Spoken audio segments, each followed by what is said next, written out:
아멘. 오늘 하나님께서 주신 말씀 보겠습니다. 오늘 하나님께서 주신 말씀은 마태복음 5장 5절입니다. 5장 5절 한 절 말씀이에요. 우리 큰 소리로 같이 합독합시다. 세 번 읽읍시다. 세 번 이어서 시작. 온유한 자는 복이 있나니 그들이 땅을 기업으로 받을 것이니요. 온유한 자는 복이 있나니 그들이 땅을 기업으로 받을 것이니요. 온유한 자는 복이 있나니 그들이 땅을 기업으로 받을 것이니요. 아멘. 예, 오늘 온유한 자의 복이라는 제목으로 팔복 우리 말씀 중에 세 번째 말씀 전하겠습니다. 첫 번째는 심령이 가난한 자의 복은 무엇이었습니까? 천국이 그들의 것이다. 심령이 가난하면 세상의 모든 것을 비워버렸기 때문에 세상에 있는 물건들, 사람들, 명예, 욕심, 권력, 우리가 이 세상에서 배부르고 싶었던, 우리가 세상에서 부유해지고 싶었던 모든 것들을 비워버리고 심령이 가난해져서 오직 하나님으로 채우면 그 사람은 천국 부자가 된다는 것입니다. 천국이 그의 것이에요. 그리고 애통하는 자가 복이 있다고 얘기했죠. 애통한 자의 복은 하늘의 위로를 받습니다. 다시 말하면 천국의 위로를 받는 것이죠. 이 세상에 살면서 웃고 행복하고 기쁜 일보다는 정말 울고 슬퍼할 일들이 참 많거든요.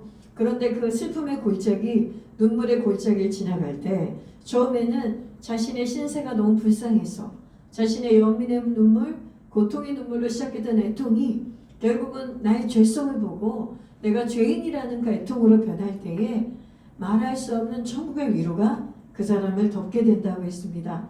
여러분, 우리가 자기 연민과 이 땅의 슬픔의 눈물로 흘리는 자로 마무리하지 않길 바랍니다. 정말로 나 자신의 죄로 애통하고 우리 가족의 죄의 문제로 애통하고 나라 민족의 죄를 같이 짊어지고 애통함으로 하나님의 위로를 받는 저와 여러분 되시길 바랍니다. 오늘 이제 온유한 자의 복입니다. 여러분 기대하셔도 좋습니다. 오늘 하나님이 준비하신 말씀의 밥이 너무 맛있어요. 제가 이걸 준비하다가 너무 이미 맛있는 것을 경험했거든요. 이 온유한 자의 복의 말씀을 묵상하는데 제 영에 어떤 갈망이 올라오냐면 온유해지고 싶다. 정말 온유하고 싶다. 정말 온유한 자의 복을 너무나 누리고 싶다는 그런 갈망이 올랐습니다. 그것은 뭐냐면 제가 아직도 너무나 온유하지 못하다는 것이죠. 하지만 이 온유한 자의 복이 무엇인지 성령이 저에게 깨닫게 해주시기 때문에 그걸 갈망하게 되는 거예요. 여러분, 온유한 것은 영어로는 젠틀이죠. 또 미크라고도 해요. M-E-E-K. 미크란 단어도 쓰고 젠틀이란 단어도 쓰는데 다른 말로 하면 온유함이 친절하다, 온화하다, 부드럽다 이런 뜻이에요. 그래서 온유라는 것을 사전적인 단어로 찾아보면 이렇게 나옵니다. 얼굴 표정이나 마음가짐이 온화하고 친절하고 부드러운 상태. 여러분, 그래서 이 땅에서 얼굴 표정이 온유하거나 그 마음이 온유한 사람을 싫어하는 사람 한 명도 없습니다. 정말 그렇습니다. 아무리 분노 조절 장애자도 또 뭐죠? 진짜 마음이 악한 사람이라 할지라도 온유한 사람을 싫어하진 않아요. 그래서 잠언 15장 1절을 보면 오직하면 유순한 대답이, 다시 말하면 온유하게 너희가 말을 하면 그 사람의 분노를 꺾어준다고 하지 않았습니까? 그리고 잠언에도 보면 온유한 혀는 사람의 심령을 치유한다고 말씀하고 있어요. 그런데 오늘 이 팔복에서 온유한 자의 복은 땅을 기업으로 차지한답니다. 여러분, 이 세상 사람들은 땅이란 말이 나오면 귀가 번쩍 뜨이죠? 이 땅에서 얼마나 땅을 갖고 싶어 합니까? 이 땅에 소유권, 땅을 한 떼기라도 땅을 사서 내 이름으로 올려놓고 싶은 게 이 세상 사람들의 정말 갈망인 것 같습니다. 그래서 오죽하면 이런 농담은 안 해야 되는데 조물주 다음에 이 세상 사람들이 원하는 게 조물주 다음에 건물주라고 하지 않습니까? 그러니까 건물주가 뭘 갖고 있어요? 땅을 갖고 있잖아요. 그리고 땅만 갖고 있어요. 그 위에 그 고층 건물이 있으면 그게 막 몇십억도 되고 어떤 거는 100억도 되고 어떤 거는 뭐 천문학적인 단위의 돈이지 않습니까? 그러니까 다시 말하면 건물주가 되고 싶고 땅을 차지하고 싶은 이 사람들의 욕망은 뭐냐면 이 땅에 부자가 되고 싶은 거예요. 이 땅에서 자기 이름을 내고 싶은 거예요. 이 땅에서 땅을 기업으로 차지하고 싶은 그러한 욕망이 우리에게 있는 것입니다. 그러니까 사람들은 이 팔복의 세 가지 복을 보면 땅을 차지한다고? 그럼 이 땅에서 온유하면 이 땅에서 건물주가 된다는 소리야? 뭐 땅 부자가 된다는 소리야? 여러분 그것은 아닙니다. 왜냐하면 여러분 오늘 팔복의 시리즈의 이 본질의 내용은 뭐냐면 천국에 대한 이야기예요. 이 지상에 대한 물질 세계 수준의 복을 이야기하는 것이 아닙니다. 우리가 비나이다 빌고 빌어서 이 땅에서 얻고자 하는 물질의 것들을 복을 받고자 하는 그 수준의 복이 아니에요. 이 팔복은 하나님의 자녀가 된 하나님의 백성들이 어떤 삶의 원리를 갖고 살아야 될지, 천국의 시민권을 가진 사람들이 어떠한 천국의 통치 원리를 갖고 살아야 될지를 알려주는 법이거든요. 구약으로 따지면 제가 뭐라고 했습니까? 모세가 하나님께 받아서 이스라엘 백성을 가르친 10계명과 같다지 않았습니까? 근데 그 10계명하고는 비교도 안 되는 상위법, 이 땅의 도덕법하고는 율법 갖고는 비교도 안 되는 천국의 백성들만이, 그것도 성령 충만한 천국의 백성들만이 지킬 수 있는 통치법, 천국의 법이 이 팔복의 법이고 산상순이라고 했습니다.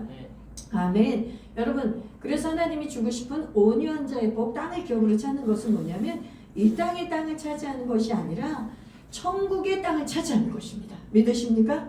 천국의 기업을 누리는 것이에요. 구원받은 자가 누리는 이 구원의 기업, 통치권을 누리는 것이에요. 그래서 이 땅에 우리 온유한 자가 가면 그 땅이 무엇으로 변하는 것입니까? 천국으로 변하는 것이에요. 땅을 기업으로 받아요. 온유한 자가 다스리는 곳곳마다 천국이 되는, 그 영역이 천국이 되는, 그 영역이 살아나는, 그 영역이 천국의 삶으로 천국을 풀어내는 그 복이 온유한 자에게 있다는 것입니다. 그럼 여러분 이제 성경적인 온유의 뜻을 알아야 되겠죠. 우리가 말하는 사전적인 친절하고 부드럽고 온화한 상태는 온유한 자에게 반드시 나타나는 특성은 맞습니다. 성경적인 온유한 자가 되면 그 사람의 혼이 성화되기 때문에, 그 사람의 마음과 육체와 혼이 거룩해지기 때문에 얼굴에서 온화한 표정이 나옵니다. 친절함이 묻어납니다. 따뜻함이 묻어납니다. 그리고 그 사람의 말에서, 그 사람의 성품에서 온유함이 나오게 되어 있습니다. 그러나 오늘 성경적인 온유는 굉장히 여러분 굉장히 뭐라 그럴까요? 무거운 주제입니다. 결코 쉽지 않은 것입니다. 온유한 자의 복은, 이 온유한 자의 복, 이 말씀만으로는 우리가 풀어내기가 쉽지 않아서 하나님 주신 다른 말씀을 우리가 인용하면서 온유한 자는 도대체 무엇인가, 성경이 말하는 온유가 무엇인가 배워보도록 합시다. 우리 마태복음 11장 28절 29절 30절을 우리 큰 소리로 같이 합독해 볼까요? 시작. 수고하고 무거운 짐진 자들아 다 내게로 오라. 내가 너희를 쉬게 하리라. 나는 마음이 온유하고 겸손하니 나의 멍에를 메고 내게 배우라. 그리하면 너희 마음이 쉼을 얻으리니 이는 내 멍에를 싣고 내 짐은 가벼우니라 하시니라. 한 말씀 더 읽을까요? 디모데후서 1장 7절 말씀입니다. 시작. 하나님이 우리에게 주신 것은 두려워하는 마음이 아니요 오직 능력과 사랑과 절제하는 마음이니. 여러분 이 두 말씀을 통해서 성경적인 온유를 배워보기로 하겠습니다. 여러분 일단 누가 온유하다고 성경은 선포하고 있습니까? 예수님이 온유하고 겸손하다고 말씀하십니다. 그래서 예수님이 친히 하신 말씀 중에 너희가 죄악의 짐을 벗어버리고 인생의 수고의 짐을 벗어버리고 나에게로 오라. 그리고 내가 너에게 쉼을 줄 텐데, 즉 구원을 주겠다는 소리입니다. 구원받으면 참된 평화와 안식이 임합니다. 그런데 그 다음에 하신 말씀이 너무나 중요해요. 이제 나는 마음이 온유하고 겸손하니 내게서 배우라. 이게 제자도의 시작이에요. 11장 28절은 구원에 대한 초청이에요. 회개하고 천국이 가까이 왔느니라처럼 너희가 죄악의 짐을 벗어버리고 나를 구세주로 받아들여라. 내 친구여 거기서 돌아오라. 주님의 넓은 품으로 그렇게 초청해 주신 거예요. 그러면 그 초청을 받고 구원을 받은 자들은 구원을 얻었어요. 그 다음에 해야 될 게 뭐냐면 제자의 삶을 예수님께 배우는 건데, 예수님이 나를 따르라라는 말씀을 다른 구절에서는 해줬지만 여기에서는 나를 따르라는 말을 다른 버전으로 어떻게 말했냐면, 얘들아 나는 온유하고 겸손하다. 너희들은 내게서 배워야 된다. 내 멍에를 지는 법을 배워야 된다. 그래서 여러분 이 온유함을 배우는 거에 대해서 멍에와 연결되어 있는 것을 볼 수 있습니다. 여러분 팔레스틴의 멍에든, 제가 여러 번 얘기했죠?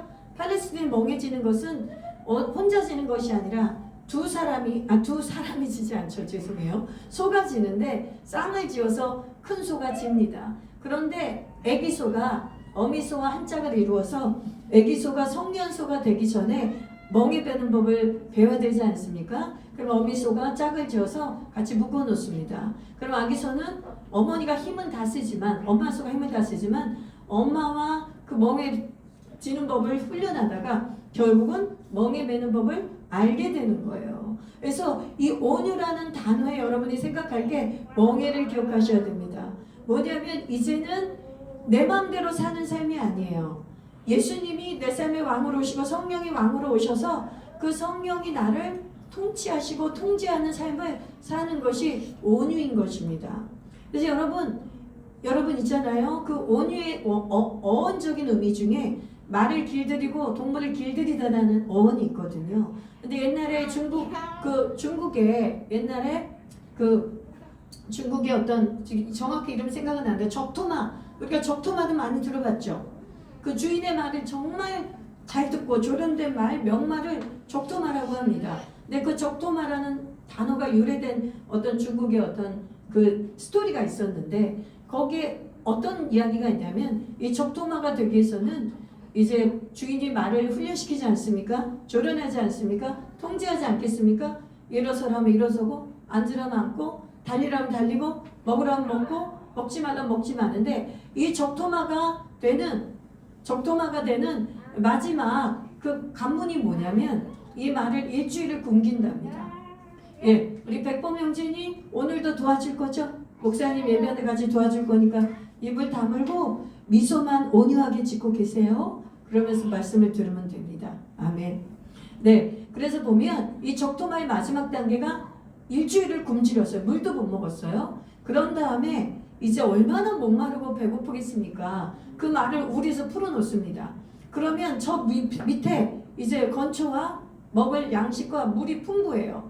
그럼 미친 듯이 말이 돌진한답니다. 그 물 냄새를 맡고 음식의 냄새를 맡고. 그런데 그때 주인이 그 우리에서 한번 피리를 휘리릭 불면 딱 멈춘답니다. 그 본능을 이기는 거죠. 본능을. 그런 다음에 더 놀라운 건 뭐냐면 멈췄으면 이제 주인이 휘리릭 불면 먹으라고 하면 얼마나 좋습니까? 두 번째 휘리릭 불면 돌아와야 한다. 아이고 탄식이 저절로 나오시죠. 아이고. 그러니까 이 말이 본능을 거스리고 그걸 통과해서 주인의 말을 듣고 우리로 돌아왔지 않습니까? 우리로 돌아온 말은 적토마가 된다. 그 말은 명마가 된다는 것이에요.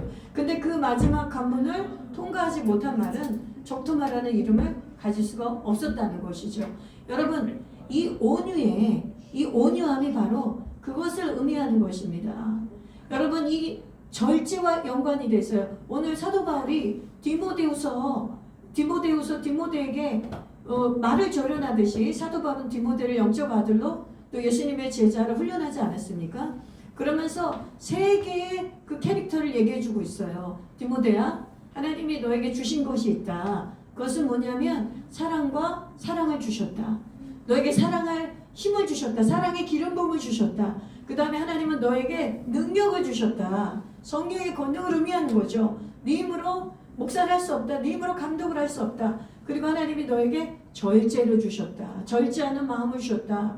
이것을 디모데가 목사로서 예수의 제자로서 가져야 될 3대 덕목으로 영적인 아버지 사도 바울은 사랑과 능력과 이 절제를 얘기했어요. 그래서 바로 여러분 이 온유함의 영역은 뭐냐면 예수님도 멍에를 예를 들면서 내 멍에를 쥐고 나에게 와서 온유가 무엇인지 배우도록 하여라. 온유와 겸손이 무엇인지 배우도록 하여라. 여러분 겸손은 복종에서 나오지 않습니까? 나를 낮추고 복종하지 않으면 온유는 불가능한 것입니다. 말은 지금 주인 앞에 절대 복종하는 훈련을 하는 거예요. 그런데 여러분 기억하십시오. 이 말이 길들여진 말이 아니었다는 것이에요. 이 말이 야생말을 가져다가 그렇게 훈련을 한다는 거예요. 여러분 우리 영화에서 많이 봤죠? 저 몽골에 아울리치 갔을 때 성교 갔을 때 정말 진풍경을 봤습니다. 말들이 수백 마리가 검정색 말, 백말, 하얀색 말, 갈색 말들이 초원을 달리는데 그 말갈퀴를 휘날리면서 고삐가 없이 지네들끼리 이렇게 유목하듯이 하는 그 말들이 휘날리는데 얼마나 자유로워 보입니까? 얼마나 멋져 보여요. 근데 그들이 적토마가 되기 위해서는 어느 날 주인에게 택정함을 받고 간택을 당해서 그 다음부터는 우리의 가치는 멍에를 매는 자신의 굴레를 씌우는 이 모든 훈련을 이 주인을 통해서 해야 이 말이 정말 명마가 돼서 그냥 처음만 뛰어다니다가 자기 말의 인생을 끝나는 것이 아니라 어떤 말은 진정한 왕의 적토마가 돼서 최고의 왕의 말이 될 수도 있고 어떤 말은 명장의 장군의 말이 될 수도 있는 것이에요. 같은 말로 태어나서 훈련을 끝내고 온유함이 입혀졌느냐 입혀지지 않냐에 따라서 이 말의 이 수준이 위치가 완전히 달라지는 것입니다. 예수 믿는 우리도 마찬가지예요. 우리가 야생마 아닙니까? 우리는 야생마예요. 그러니까 예수님이 길들이겠다는 거예요. 이제 멍에를 매라는 거예요. 네가 수고하고 무거운 짐을 벗어버리고 죄악의 짐을 벗어버리고 구원을 받았느냐? 네 힘으로 성화되지 않는다는 거예요. 하나님이 의롭다 하셨고 우리 하나님이 예수님을 통해 우리를 구원하셨기 때문에 은혜로 구원받는 것이지 우리의 공로로 구원받지 않습니다. 그래서 우리가 어떤 힘과 노력으로 구원받은 것은 아니에요. 그러나 은혜로 구원받은 다음에 이 제자의 삶을 살고 훈련을 받는 이 온유해지는 과정은 반드시 내 안에 들어오신 성령의 말씀에 성령에 순종하며 말씀의 통제를 받으며 이 절제의 훈련이 돼서 하나님이 말씀하시는 것을 그대로 순종할 수 있게 될 때에 온유한 자가 되는 것입니다. 그래서 여러분 보세요. 온유한 자가 돼야 땅을 차지하는 게 맞는 게 온유하지 않으면 내 자신 하나도 통치를 못하는데 내 자신의 감정 하나도 통치를 못하는데 내 자신의 감정 하나도 통제가 안 되는데 어떻게 내가 있는 영역을 천국의 통로가 될 수 있겠습니까? 불가능하지 않습니까? 불가능합니다. 우리 두 커플이 있는데 정말 축복합니다. 두 분의 삶 속에 결혼 생활을 통해서 온유함을 배운다면 여러분들의 가정이 정말 에덴의 통로가 될 거예요. 천국의 통로가 될 거예요. 근데 이 온유해지는 과정에 조련이 있고 단련이 있고 훈련이 있기 때문에 결코 쉽지 않지만 부부간에도 온유해져서 서로를 용납하고 관용하는 것은 책임입니다. 이 땅에서 내가 좋아서 만난 사람, 내가 사랑해서 선택한 사람, 그리고 지지고 볶아도 알콩달콩 사랑하면 살아야지 이 정도 수준으로 여러분이 이 결혼을 생각해서는 안 됩니다. 우린 결혼학교를 통해서 사명을 배우지 않았습니까? 결혼의 사명은 그게 아니에요. 따라해 봅시다. 가정은 하나님의 킹덤의 시작이다. 하나님의 왕국의 시작이에요. 그러니까 여러분들이 가정에 각 사람이 하나님 앞에 훈련을 받아서 온유한 자가 되면 여러분 어떻게 되겠습니까? 혀가 온유해지겠죠? 여러분의 눈빛이 온유해지겠죠? 여러분의 내면이 감정이 온유해지겠죠? 그러면 그게 진짜 강한 사람이에요. 자신을 통제할 수 있고 자신을 조절할 수 있고 자신을 훈련할 수 있는 사람이 가장 강하고 온유한 자입니다. 그래서 그 사람은 모든 사람들 사이에서 완충 역할을 해줄 수 있는 거예요. 스프링 역할을 해주는 거예요. 여러분 차에서도 스프링이 없으면 자동차가 이 바운스가 안 돼서 이 충격을 흡수하지 못해도 자동차가 온전히 굴러갈 수 있습니까? 불가능하죠? 우리도 마찬가지죠. 우리 무릎에 모든 관절에 연골이 없으면 이 뼈끼리 부닥쳐서 어떻게 몸이 지탱이 되겠어요. 여러분 그런 것처럼 우리가 온유해지면은 어느 곳에 가서든 여러분 그곳에 하나님의 성품을 풀어내며 천국을 풀어낼 수 있는 자가 되는 거예요. 그래서 내 가정 하나 행복해지는 거, 내 가정 하나가 정말 이 온유한 자의 복을 누리는 게 이게 하나님의 나라가 임하고 땅을 기업으로 얻는 것입니다. 여러분 결혼을 하지 않았더라도 이 명령은 우리에게 똑같은 것입니다. 내 자신의 영역이 다 있잖아요. 꼭 결혼만 해서 가정만 영역이 아니라 내가 결혼 안 했지만 싱글로 살면서도 내 가정의 영역이 있고 내가 있는 회사가 나의 영역이고 내가 가는 곳곳마다 나의 하나님이 주신 직영이고 영역인 것이에요. 그럼 그곳에서 땅을 기업으로 받는 이 천국을 풀어내는 이 온유한 자의 복을 누리시길 바랍니다. 그래서 여러분이 정말 온유해지고 싶다면 먼저 내가 성령님의 통제와 통치 가운데 내가 정말 거하는 훈련을 정말 강하게 받아야 되겠구나. 아멘. 이거를 내가 하고 싶으면 하고 말고 싶으면 말고 내 마음이 좀 할 만한 감동이 오고 감동이 오지 않으면 안 오고 이런 수준을 이제는 벗어나야 돼요. 여러분 그동안 왜 우리가 천국을 누리지 못하냐면 내 하고 싶은 대로 해서 그래요. 여러분 동의가 되지 않습니까? 우리의 마음대로 살아서 조련되지 않은 이 죄성의 기질, 야생마의 기질을 갖고 우리 마음대로 사니까 일이 그르쳐진 거예요. 야생마의 기질, 이 본성의 기질대로 살아버리니까 우리 문제가 발생한 거예요. 그래서 이 육체의 소욕을 벗어버리고 성령의 소욕에 순종하는 이 온유한 자의 복을, 이 나를 통제하고 절제하는 온유한 자의 복을 누리면 여러분 놀랍게도 자기의 삶이 가장 먼저 안정되는 것을 경험합니다. 여러분이 천국의 통로가 되는 건 두 번째예요. 여러분이 천국의 통로가 된다는 건 무슨 뜻이죠? 내가 천국을 누린다는 뜻 아닙니까? 그래서 온유한 자가 되면 가장 큰 수혜자는 누구냐면 내 자신이에요. 내 남편도 내 자식도 아니에요. 그래서 여러분이 따뜻한 온유한 눈빛이 되면 내가 제일 행복한 거예요. 그 온유한 눈빛을 받는 사람이 가장 좋을 것 같습니까? 아니라니까요. 내가 온유한 혀가 되면 온유한 혀로 말할 수 있는 내가 가장 행복자가 되는 거예요. 복 있는 사람이라고 그러잖아요. 복 있는 사람. 여기 그 쉬운 성경 영어로는 they are happy 이렇게 되죠. they are happy. 너무 쉽죠. 복 있는 사람 이렇게 돼 있으니까 막 우리는 굉장히 막 영적인 것 같은데 아니라는 거예요. 누가 행복하냐면 온유한 사람이 행복한 사람이야. 자기가 행복해진다는 거예요. 자기 안에 천국을 누리니까 온유한 심령이 되면 자기가 가장 큰 수혜자가 됩니다. 복 받는 사람이 되는 것입니다. 첫 번째 온유함을 꼭 기억하십시오. 자신의 모든 지정의를 성령께 통제받을 수 있고 통치받고 내려놓고 훈련받으며 절제할 수 있는 사람이 온유한 자고 진짜 강한 자예요. 그 다음에 두 번째 온유한 자의 특징이 있습니다. 한번 우리 민수기 한번 12장 3절 읽어볼까요? 민수기 12장 3절 우리 같이 읽어봅시다. 시작. 이 사람 모세는 온유함이 지면의 모든 사람보다 더하더라. 12장 7절 8절 읽어봅시다. 시작. 내 종 모세는 그렇지 아니하니 그는 내 온 집에 충성함이라. 그와는 내가 대면하여 명백히 말하고 은밀한 말로 하지 아니하며 그는 또 여호와의 형상을 보고는 너희가 어찌하여 내 종 모세 비방하기를 두려워하지 아니하느냐. 아멘. 에베소서 4장 2절도 한번 봅시다. 우리 크게 읽어봅시다. 시작. 모든 겸손과 온유로 하고 오래 참음으로 사랑 가운데서 서로 용납하고. 아멘. 여러분 두 번째 온유한 자가 어떤 자가 온유한 자냐면 용납하고 허물을 덮는 사랑하는 자가 온유한 자입니다. 우리에게 잘못한 사람들이 또 나도 잘못하지만 나에게 잘못한 사람들이 수도 없이 많지 않습니까? 여러분 근데 이 온유함으로 그 사랑으로 허물을 덮고 그 사람을 용납하는 게 얼마나 중요한지 오늘 우리가 읽은 주기도문에도 나와 있지 않습니까?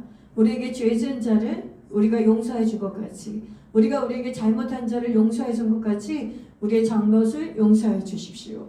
우리의 죄를 용서하여 주십시오. 이게 바로 온유한 자의 복인데요. 여러분 모세가 성경에서 민수기 10장 3절 다시 보여주세요. 이 지구상에서 모세만큼 온유함이 승한 자는 없었다. 이거를 성경이 얘기해주고 있는데 예수님이 하신 다음으로 이 땅의 사람은 모세가 최고였던 것 같습니다. 예수님도 자기 입으로 뭐라고 그랬어요? 나는 마음이 온유하고 겸손하다고 하시지 않았습니까? 저거 모세가 자기 입으로 한 겁니다. 모세가 창세기, 출애굽기, 민수기, 레위기, 신명기 쓰지 않았습니까? 그런데 민수기 12장 3절 성령이 쓰라고 하시니까 모세가 자기 입으로 이 사람 모세는 자기를 가리켜 온유함이 이 지면의 모든 사람보다 더하더라. 모세가 정말 쓰기 싫었을 것 같아요. 그런데 모세는 어땠죠? 온유하잖아요. 성령이 하려면 하는 거예요. 성령의 뜻이면 이 말이 낯간지러워도 성령의 뜻이에요. 성령이 그렇다고 얘기하시는 거예요. 모세야, 네가 이 지구상에서 온유함이 승하다. 이 말을 쓰거라. 성령께 순종하는 거예요. 예수님도 모세도 똑같은 온유함이 뭔지 아십니까? 하나님이 하라는 대로 한 거예요. 예수님도 이 땅에 아들로 오셔서 인간으로 오셔서 자기의 뜻을 하나도 주장하지 않고 오직 하나님의 뜻, 성령의 뜻에만 순종하다가 죽기까지 십자가에서 복종하시지 않았습니까? 겟세마네 마지막에 어떻게 하셨어요? 주여 이 잔을 내게서 아버지 옮겨주옵소서 할 만하시거든. 하지만 나의 뜻대로 하지 마옵시고 아버지 뜻대로 하옵소서. 온유함의 결정체예요. 예수님이 그 기도가. 그래서 예수님이나 모세나 온유한 자의 특징, 온전히 하나님의 뜻 앞에 자기를 굴복시킨 그 특징을 갖고 있었어요. 근데 두 번째 모세의 특징이 뭐냐면 온유함이 용납하는 거예요. 백성들이 허물을 끊임없이 용납해서요. 끊임없이 백성들이 모세를 대적했거든요. 너무너무 대적했어요. 백성들이 대적하는 것도 모세는 너무너무 괴로웠을 텐데 오늘 민수기 12장은 자기 형하고 누나가 자기를 대적하는 거예요. 고륙이.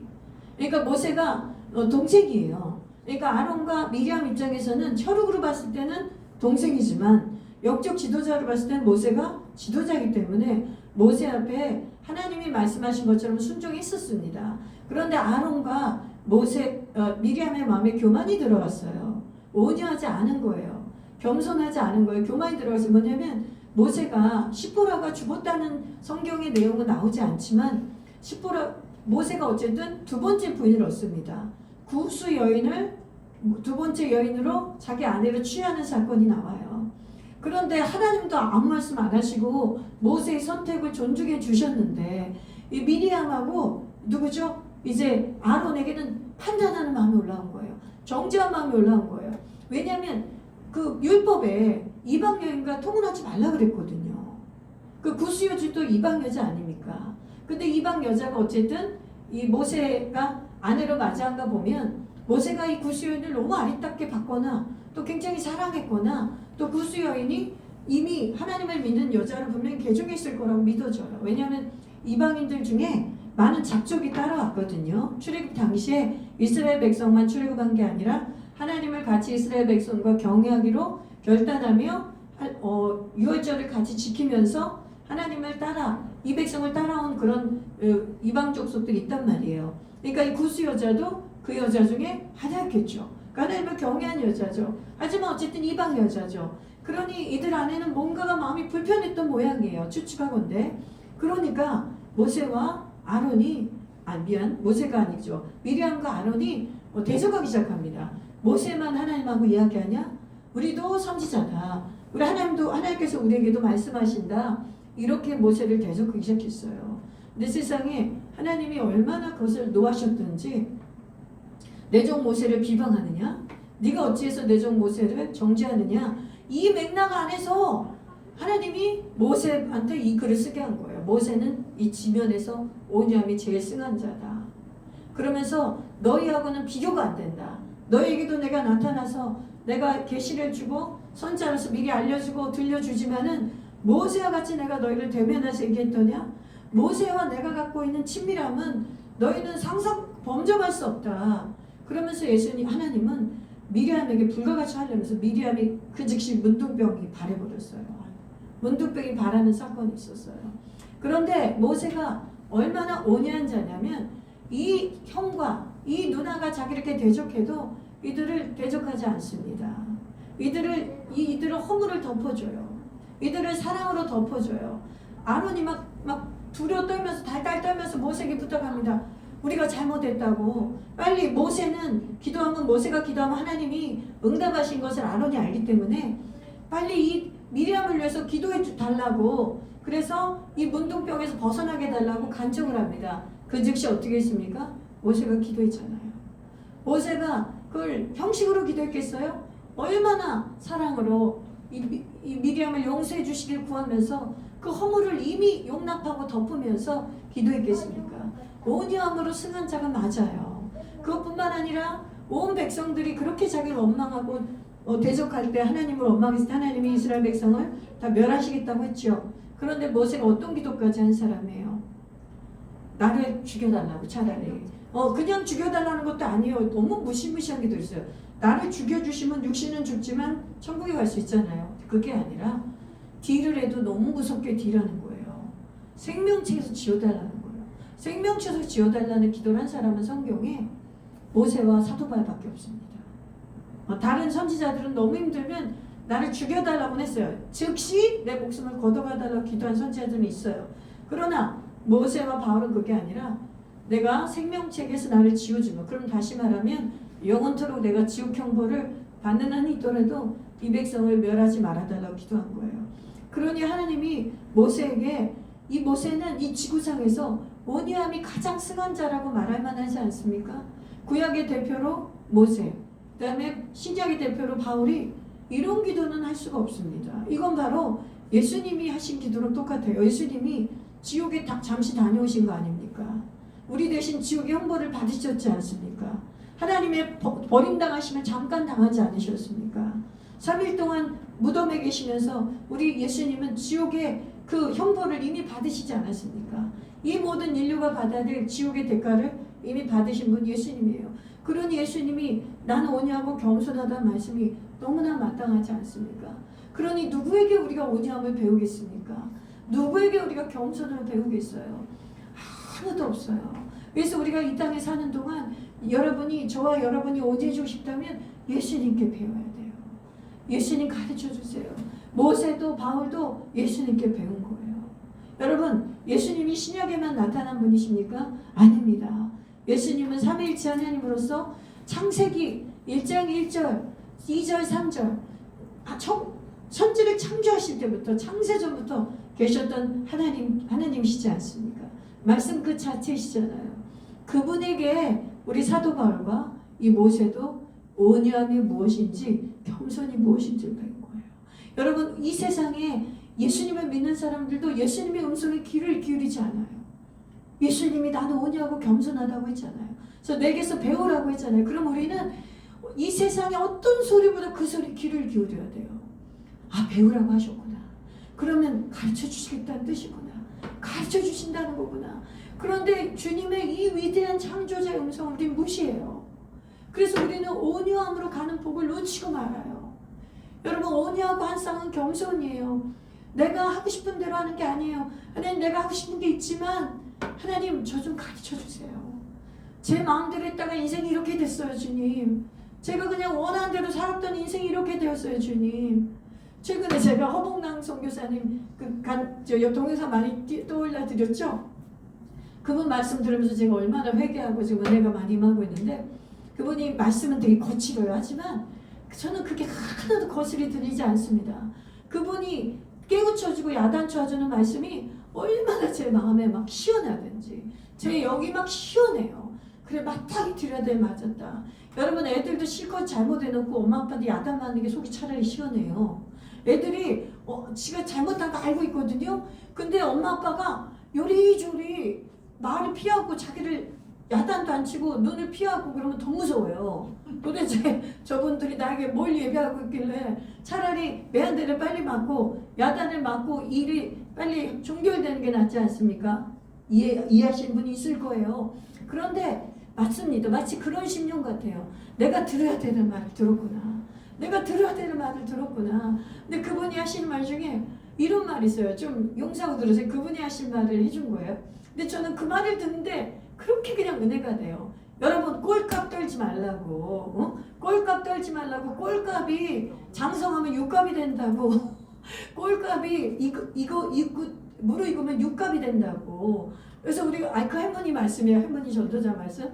그래서 꼴값 떨다가 내 육값을 떨다가 내 인생에 얼마나 연단이 많이 온지 아냐고. 인생의 채찍과 사람의 막대기가 나를 쳤는데 내가 그걸 당했는데 그래도 나는 그게 기쁘다고 그러시면서 이제 모든 동영상마다 꼴값 떨지 마라. 꼴값이 장성하면 육값이 된다. 이 말씀을 끊임없이 하시는데, 여러분, 그 말이 그렇게 달게 들리는 거예요.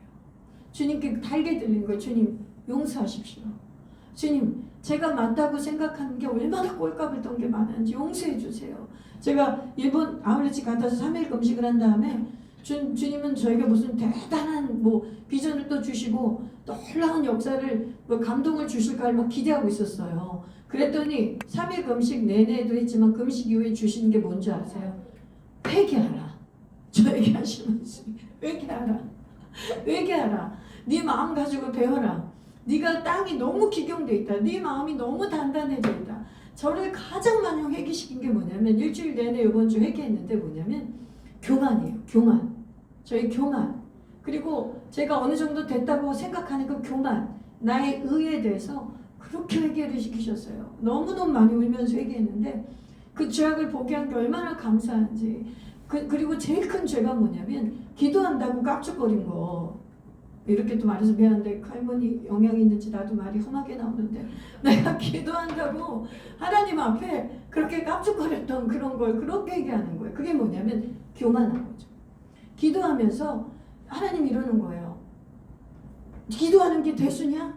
내가 너를 기도하게 해준 게 너 은혜로 생각하고 감사하게 생각해야지. 내 안에 어떤 악이 있었냐면 내가 누군가를 굉장히 열심히 기도하고 있었는데 이런 말을 하고 있는 거예요. 내 마음이. 내 입으로도 농담 비슷하게 내 입으로도 고백해버렸어요. 야, 그렇게 기도받는 거 감지덕지 않냐 그거? 야, 그 사람은 내가 그렇게 기도해준 것도 몰라. 야, 그렇게 기도받는 거 감지덕지 않냐? 정말 그 사람이 교만하다는 식으로 그 사람의 죄를 내가 지적질하면서 그 사람을 판단하면서 제가 저도 모르게 툭 던진 말이 있었고 제 마음에 그런 태도가 있었던 거예요. 그러니까 그 말이 나왔죠. 그래가지고 그거를 회개를 시키는데 너무너무 해결했어요. 정말 하나님 정말 잘못했습니다. 용서해달라고. 진짜 하나님이 그 사람의 연약함을 보게 해줘서 말할 수 없는 탄식으로 기도하겠다면 그것만 한 거를 내가 감지덕지야지. 성령이 우리 연약함을 하시고 탄식함으로 기도하게 해주신 그 일을 나한테 시켜주셨으니까 성령의 일을 내가 한 거니까 내가 감지덕지해야 되잖아요. 맞죠? 근데 제가 거꾸로 그 기도를 받은 사람을 그 사람이 감지덕지해야지 은혜도 모르는 사람이야. 이런 교만을 떤 거예요. 그러니까 얼마나 악한 거예요. 그러니까 주님이 그거 내 악을 깨닫게 하려고 회개시킨 거예요. 난 일본 아울리치도 막 충만하게 갔다 와서 이거 끝나고 나고 금식까지 시키시니까 와, 뭐 대단한 또 능력을 더 주신 모양이다. 막 그 엉뚱한 김치국을 사발로 마시면서 나 혼자 막 공상의 날을 펴고 있었어요. 소위 말하면 야, 결혼의 돌파가 일어날 모양이다 막 이러면서 이제 막 그렇게 내가 꿈꾸고 싶은 내 미래를 꿈꾸면서 막 그런 돌파를 꿈꾸고 있었는데 여러분, 주님이 나에게 주신 가장 큰 은혜는 회개였다니까요. 회개. 근데 저는 그게 가장 좋아요. 왠지 아세요? 회개하니까 천국이 임해요. 회개하나 천국이 문 앞에 있다. 회개하나 천국이 가까이 왔다 그랬잖아요. 제가 그렇게 내 공로를 내 입으로 떠들어대며 교만을 떨면서 기도할 때는 회개했을 때 그 기쁨이 안 왔어요. 회개했을 때 그 마음에 온유함이 안 와요. 그 회개했을 때 내 마음의 갈급함과 겸손함이 내 심령에 오지 않아요. 그러니까 팔복 그대로지 않습니까? 내 심령이 회개한 심령이 아니고 가난한 심령이 아니니까 천국을 막 누리지 못하는 거예요. 위로가 애통이 없으니까 하늘의 위로가 이렇게 충만하게 두 번째 팔복의 은혜가 오지 않는 거예요. 그리고 온유한 자가 되지 못했죠. 그 사람을 용납하고 기도하는 게 아니잖아요. 그 사람이 허물을 덮고 모세처럼 기도하기는커녕 얼마나 교만해요. 모세처럼 기도하기는커녕 모세처럼 되라고 가르쳐놓고 이 패역하니까 내 마음의 상태는 부패해서 야, 진짜 정말 그 힘든 사람들이야. 기도해도 소용없어. 이 교만이 아버지가 눈 뜨고 못 보겠다는. 그래서 너 그렇게 기도해봤자 하나도 금대접으로 담겨서 못 올라간다 그러시더라고 내 마음에. 왜냐하면 천사가 네가 기도할 때마다 대기하고 있는데 여러분 성경 그대로입니다. 성경 그대로예요. 우리가 기도를 시작하면 천사가 옵니다. 눈에 보이지 않아도. 요한계시록 8장 그대로예요. 금대접을 갖고 대기하고 있어요. 그런데 그 기도가 받을 만한 기도여야 금대접에 담기는 거예요. 믿으십니까? 영안이 열리고 환상이 열린 사람들이 그런 장면들을 많이 봤다는 간증을 많이 들었어요. 성도들이 기도를 시작하면 예배 때마다 다 서 있대요. 다 서 있대요. 천사들이. 그런데 어떤 성도들의 기도가 아름답게 그 대접으로 계속 담겨서 천사도 너무 기뻐한대요. 그런데 어떤 기도는 천사가 근심하고 있대요. 왜냐하면 이 사람 뒤에서 그 기도를 받으려고 하는데 이 사람이 육의 기도라고 저처럼 이렇게 교만한 기도라니까 오물이 담긴 기도라니까 그 기도가 그 대접에 담기지 못하는 거예요.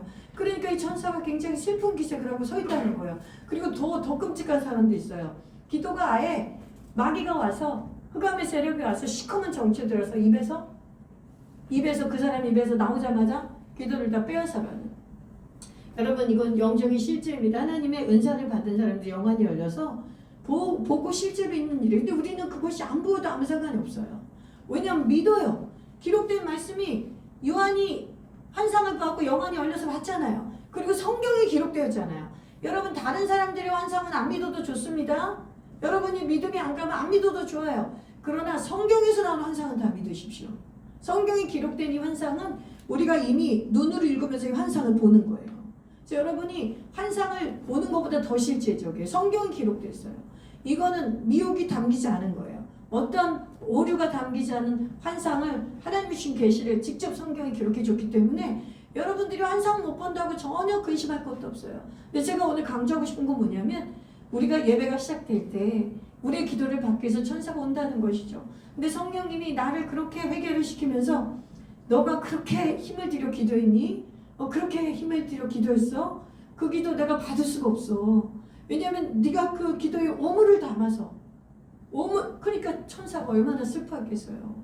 나는 여기 무릎 꿇고 저기 앉아서 그렇게 주구장창 기도하고 기도해도 내 마음의 상태가 그렇게 겸손하지 못하고 온유하지 못하고 그 죄도 내 마음대로 생각하면서 기도하고 있으니까 어떻게 기도를 받으시겠어요?